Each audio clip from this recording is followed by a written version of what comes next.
She may not like my answer. She may not like how I answer. She may not like the content of my answer. But I am answering. I do not have to answer to her. If I want to answer to the people, Yes, we know that, Madam Vice President. if I want to answer to the people, You may proceed, Honorable yes, Rosas. Madam Chair, Madam we Chair, are kailangan already pong cooperating with the Supreme Tama, Court Madam Chair. cases Ang and the dokumentong Commission on ipinapasa sa Ethics. opisyal ng gobyerno, Madam Chair. I believe yun po ang kailangan natin gawin, ano?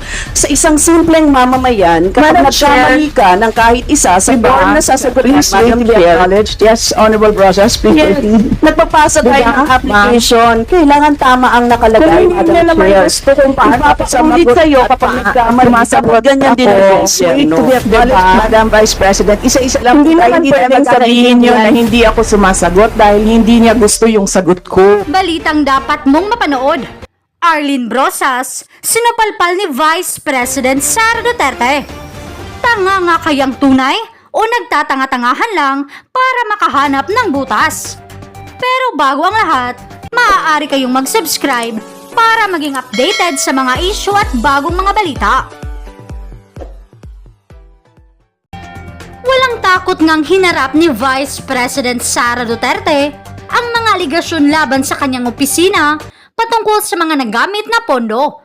Supalpal naman ang inabot ng Gabriela Partly sa Representative Arlene Brosas matapos itong magtanong kung nasaan ang mga dokumento sa mga naging proyekto ng OVP. Sagot naman ni VP Sara, wala umano siyang oras makipag-usap sa mga walang alam. Katangahan lang ang sagutin sila ng diretsyo. Dahil lahat ng dokumento ay hawak ng COA kaya hindi siya ang dapat na tinatanong ukol dito. Narito ang buong detalye. From the minority, we have the Honorable Arlene Brosas. Yes, thank you, Madam Chair. Madam Chair, I have very simple questions, Madam Chair. I hope the VP can answer this. Can the OVP confirm that it requested and was granted the amount of 125 million for the confidential expenses for 2022 despite having no provision for a line item on confidential funds, Madam Chair? Madam Vice President.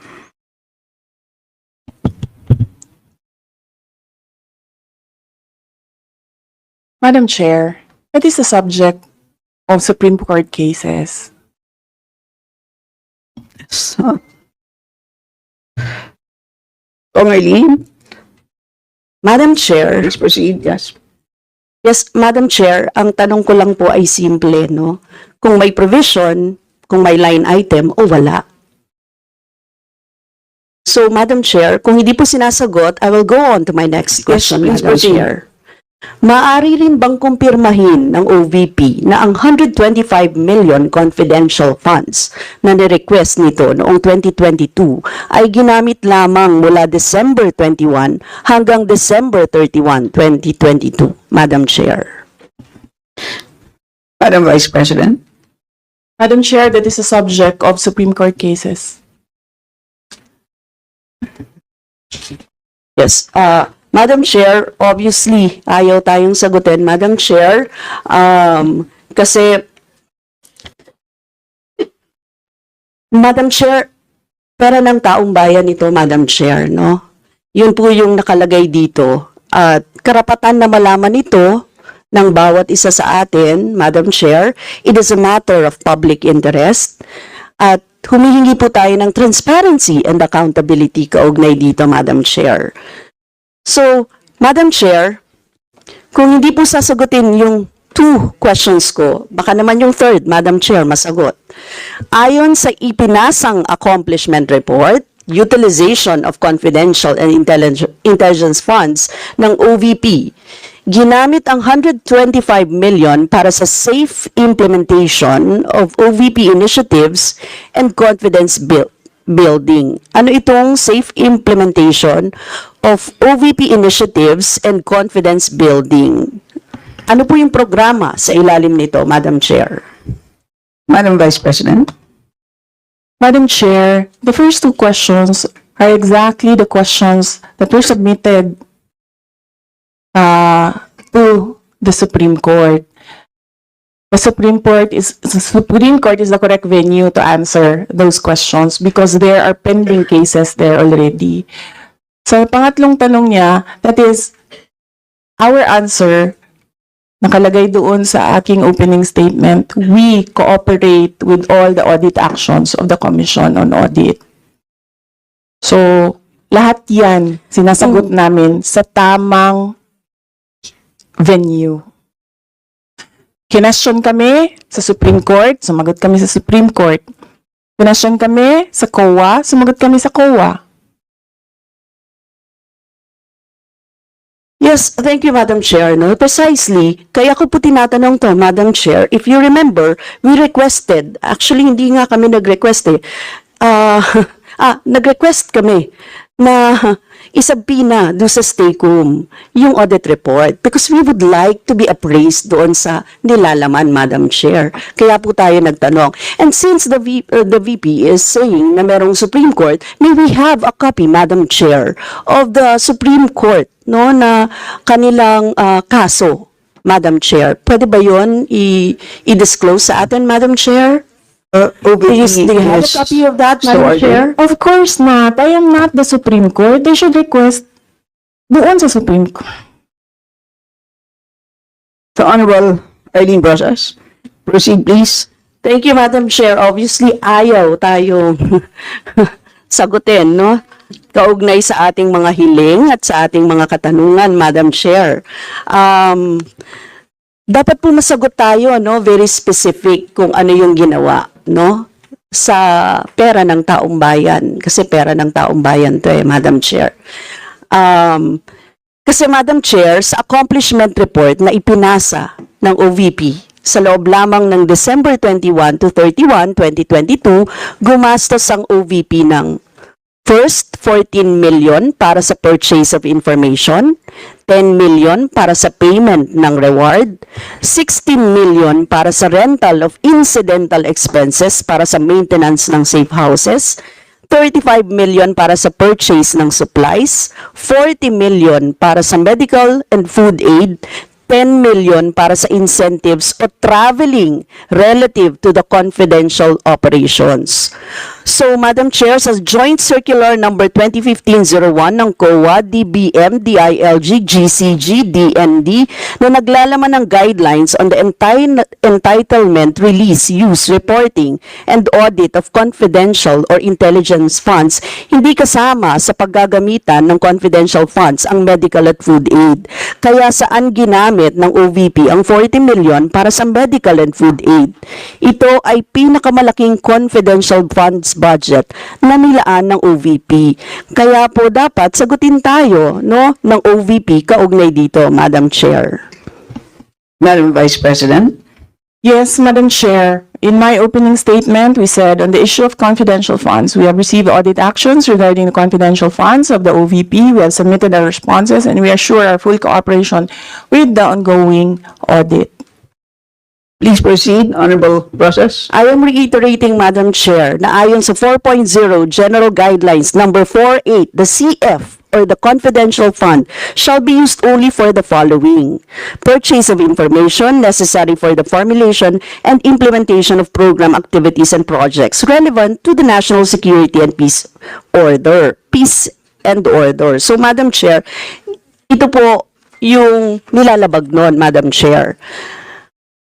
Madam Chair, rental of transport vehicles, rentals and incidental expenses, purchase of rental or supplies, 4.85, payment of rewards, uncover, prevent illegal activities, 4.87, others na authorized ng GAA, Madam Chair. So yun lang ang pinapayagan at wala po doon ang medical and food aid, Madam Chair.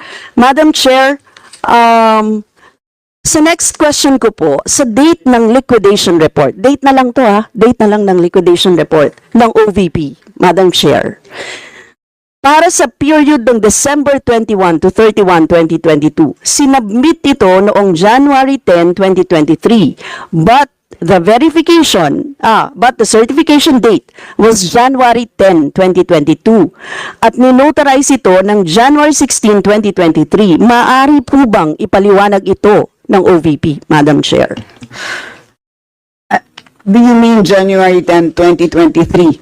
Yeah, January 10, minotarize ng January 16, 2023. Yes. Yeah.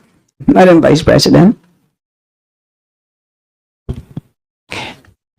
Madam Chair, I will forgo the opportunity to defend the OVP 2025 budget proposal by question and answer. I will leave it to the House of Representatives to decide on the 2025 budget. Honorable Brosas, you may proceed. Madam Chair, ayaw tayo sagutin, Madam Chair. Hindi ko maintindihan kung bakit tayo ayaw sagutin. Napakasimple po ng mga tanong natin. It is about dates. It is about confirming yung mga dates, Madam Chair.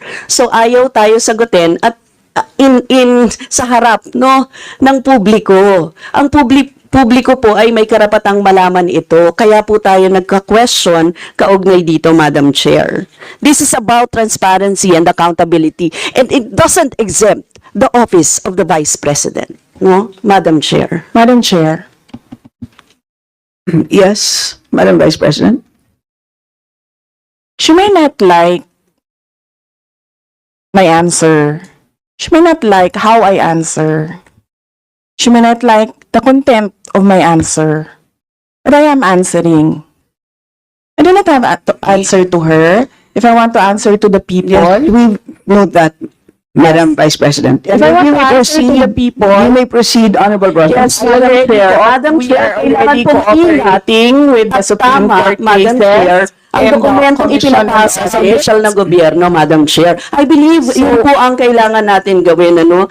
Sa isang simpleng mamamayan, kapag Madam nagkamali ka ng kahit isa, sa Diba? board na sasagutin, Please wait Madam to be Chair. acknowledged. Yes, Honorable Brosas, please Yes, proceed. nagpapasa tayo Diba, ng application. Kailangan tama ang nakalagay, Kung hindi Madam niya naman Chair. gusto kung paano Ipapaulit sumagot sa'yo at kapag nagkamali, sumasagot ganyan din ang ako. Wait to be acknowledged, Diba? Madam Vice President. Isa-isa lang Hindi po tayo, naman tayo pwedeng sabihin nyo na magkakaintindihan. hindi ako sumasagot dahil hindi niya gusto yung sagot ko. Yes, isa-isa lang po tayo magsasalita. So yes, Honorable Brosas. Yes, Please proceed and continue.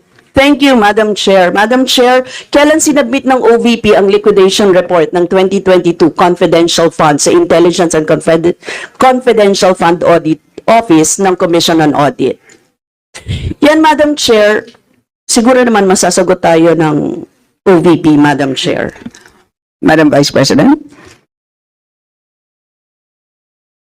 I will forgo the opportunity to defend the OVP 2025 budget proposal. By question and answer, I will leave it to the House of Representatives to decide on the proposal. Honorable Brosas. Proceed, please. Yes, Madam Chair, simple questions of dates, no, Madam Chair, hindi na tayo sinasagot.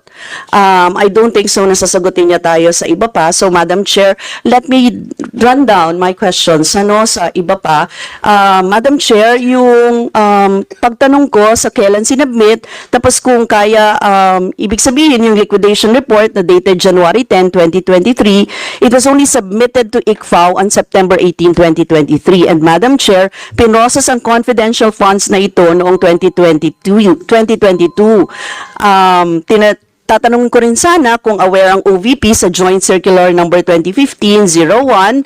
Kindly wind up. And Madam Chair, for the record, kasi Madam Chair, ang nakalagay sa item 6.2.2.7 no, ng Joint Circular, all cash advances for CF for the confidential fund or intelligence fund shall be liquidated at year-end, Madam Chair. So yun po yung reason kung bakit natin tinatanong kasi lumagpas. Ibig sabihin, hindi nagko-comply ang OVP sa deadline na nakalagay sa joint circular na dapat niliquidate na ang cash advance para sa confidential funds ng 2022 noong December 22 pa lamang, 2022 pa lamang. Yun po yung year-end niya. Pero nakita niyo naman January. So Madam Chair, those are simple questions na kayang-kayang sagutin ng OVP but never na sinagot ng OVP, Madam Chair. So, Madam Chair, sana man lang kahit paligoy-ligoy, ano, hindi sinagot talaga Madam Chair. Right, So, time's up. thank you, Madam Chair.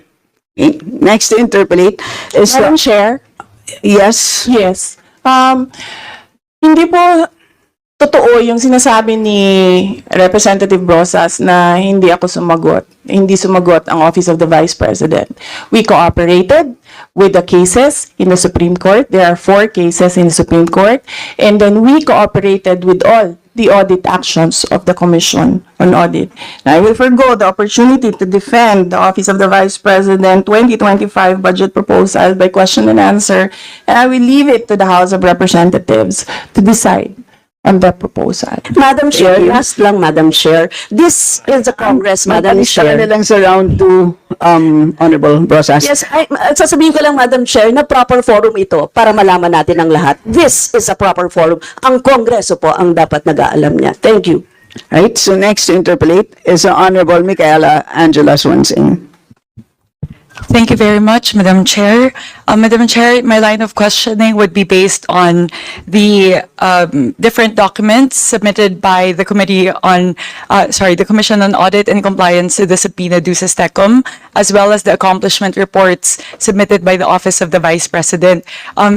So, Madam Chair, I prepared a few slides for presentation to the committee. Madam Chair, may I request for the permission of this committee to show the slides on the screen? Committee Secretary, kindly upload.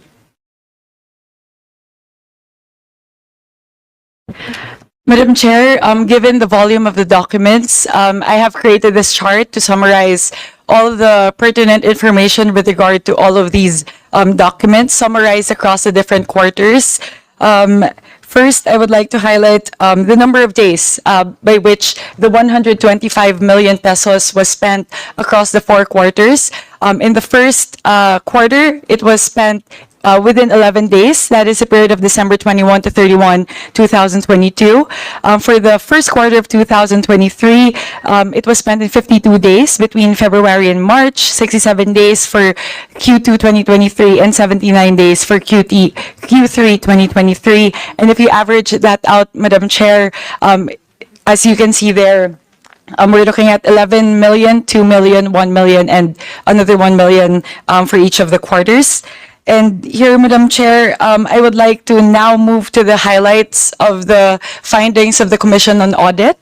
So here we will see, I've segmented the 125 million between the two. First is allowed in audit and either disallowed in audit or questioned in audit. So for the fourth quarter of 2022, which is the subject of the notice of disallowance, we can see here, Madam Chair, that out of the 125 million pesos in confidential funds utilized from December 21 to 31, 2022, 73.287 million was disallowed in audit by the Commission on Audit, and I will give the Commission on Audit the time as well later to elaborate on that.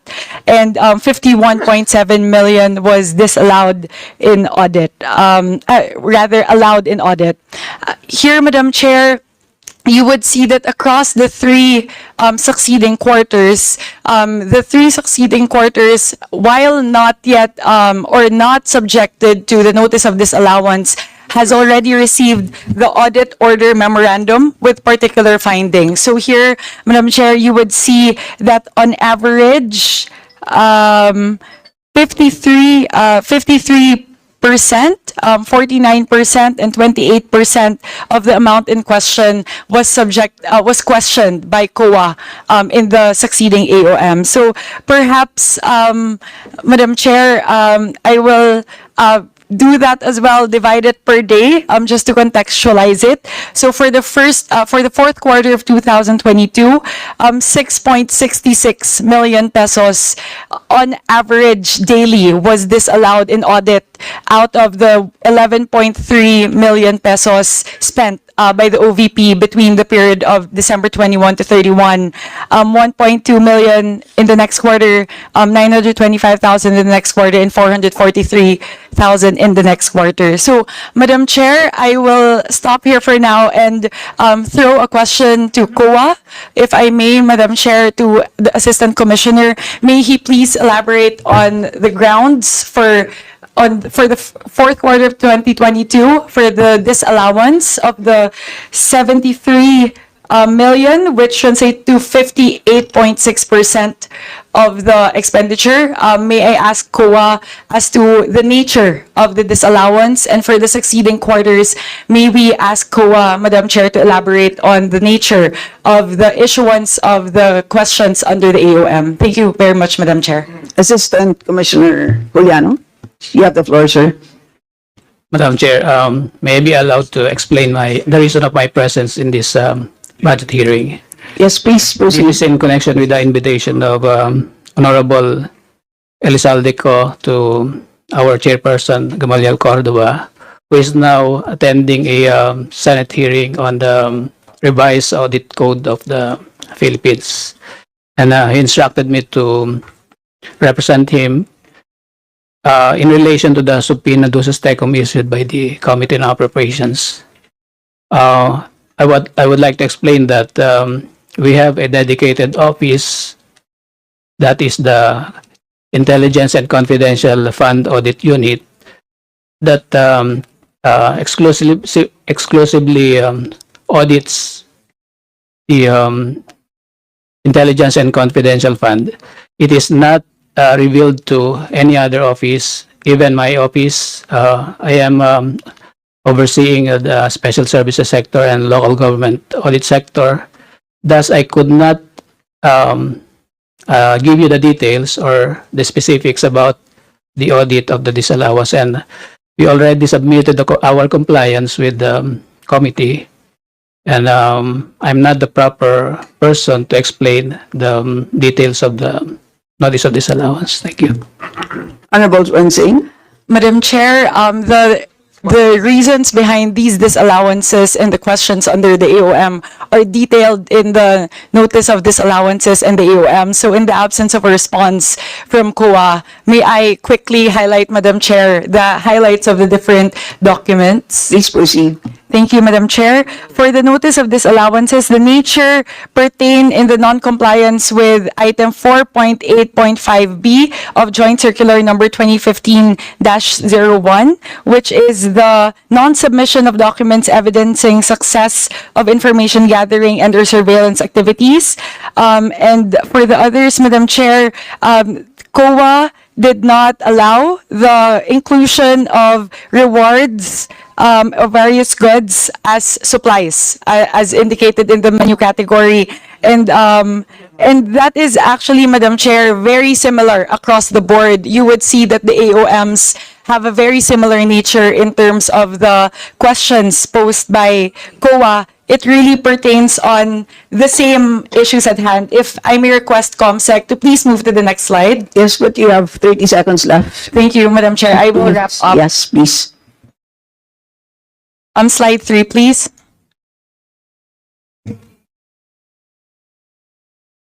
Pakilakihan, please, COMSEC.